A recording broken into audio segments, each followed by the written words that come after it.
Hello, hello! Magandang araw sa inyong lahat. Kamusta kayo? Galing ngang night duty ang aming daddy at natulog nga siya maghapon. Gabi na nga siya nagising at nagpunta nga kami dito sa park. Bumili na nga lang din kami ng aming ulam at dito na nga lang din kami kumain. Pagkatapos naman namin kumain, dito na nga rin naglaro si Zane at may mga kalaro nga rin siyang mga bata. Kada off nga din ni daddy, dito na nga din kami nadadalas kumain ng dinner. Malamig na din kasi yung panahon at usong-uso nga din dito yung camping sa disyerto. Pero kami hindi pa nga namin nasusubukan yun at wala pa nga kaming pang-camping na gamit. Anyway, pagkatapos nga namin mapalaro si Zane sa park, bumili nga lang kami ng tubig sa Carrefour tapos umuwi na nga rin kami. Meron nga ding mga katikati sa mukha si Zane at ewan ko nga kung kinagat nga ba ng ipis. Lagi nga rin kami naglilinis sa kwarto at nagpapagpag ng higaan bago nga matulog. Tapos pagising nga namin sa umaga, napansin ko na nga lang na may katikati nga siya sa kanyang mukha. Nangingitim pa man din sa kanya yung mga katikati. Baka naman may recommend kayo na safe sa batang i-apply. Eto na nga rin pala yung pre-practice namin na pang reels namin. Pampa good vibes lang ba?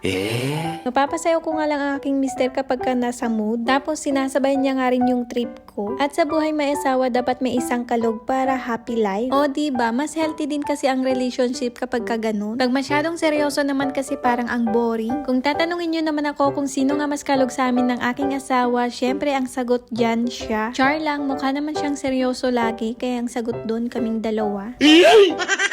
Namalengke na nga rin kami ng pangailang araw na ulam namin. Dito nga kami sa Lulumol nagpunta at ako nga lang yung pumasok dun sa hypermarket. Dinala din kasi ni daddy yung motorbike ni Zane kaya hindi na nga nila ako nasamahan sa loob ng hypermarket. Kada lumalabas na din kasi kami ng bahay, gusto ni Zane kasama na din yung motorbike niya. Kaya ayun, dinadala na nga lang din namin para nga hindi magmuryo. Dumaan na nga din pala si daddy sa pharmacy para nga bumili ng ointment ni Zane. Napansin din kasi namin na parang nagtutubig-tubig yung katikati ni Zane. Kaya bumili na nga din siya ng ointment para hindi na nga lumala. Pumasok na nga rin si Zane gamit nga niya yung motorbike niya. Nakasanayan ko na nga din palang maglagay ng resibo dito sa ref at dahil nga nag-ice cream yung mag-ama ko, mag-ice cream nga rin ako dito sa bahay. Pinapakita ko nga rin sa asawa ko habang kumakain nga ako ng ice cream pero parang hindi nga siya naiinggit. Deadma nga lang siya dahil nga siguro mas masarap yung kinain nila dun. Pagkatapos ko naman kumain ng ice cream, inayos ko na nga rin etong pinamalengke ko. Kulang pa nga ito pang isang linggo namin dahil nga hindi na nga kami dumaan ng fish market. Sa susunod na nga lang daw na day off ni daddy kami magpunta ng fish market. Gusto ko nga sana mag-ulam ng tilapia pero saka na nga lang daw. Habang nilalagay ko nga sa ref yung mga pinamalengke ko, etong si daddy naman tinawag nga ako. Paano etong si Zane? Ang tagal na nga daw niyang andito sa may motorbike niya. Chine-check niya nga daw etong motorbike niya at may dala-dala pa nga siyang cellphone. Sobrang mahal niya talaga yung motorbike niya at minsan pinupunas-punasan pa nga niya yan. Madami nga din pala akong nilabhan nung isang araw kaya si daddy na nga lang yung nagtupi lahat. Medyo malalaki nga rin etong nabili kong karne ng manok kaya naman hiniwa-hiwa ko nga muna bago ko naman hinugasan. Nilagay ko na nga rin sa Tupperware at nagluto na nga rin ako ng aming ulam. Nag-crave nga ako sa shawarma at si Zane naman shawarma rice ngayong pagkain niya. Bibili nga sana kami ng shawarma sa baba pero naisipan ko na nga lang na ako na lang gumawa. Nakabili din kasi ako ng pang-wrap at napag-usapan nga din namin ni daddy na hindi na nga siya magre-rice sa gabi. Lumalaki na kasi yung tiyan niya. Pagkatapos naman namin kumain, chinek ko nga rin yung kilo ko. Kala ko naman nadagdagan na nga ako pero hindi pa pala. O siya, paano hanggang dito nga lang muna, sa susunod ulit.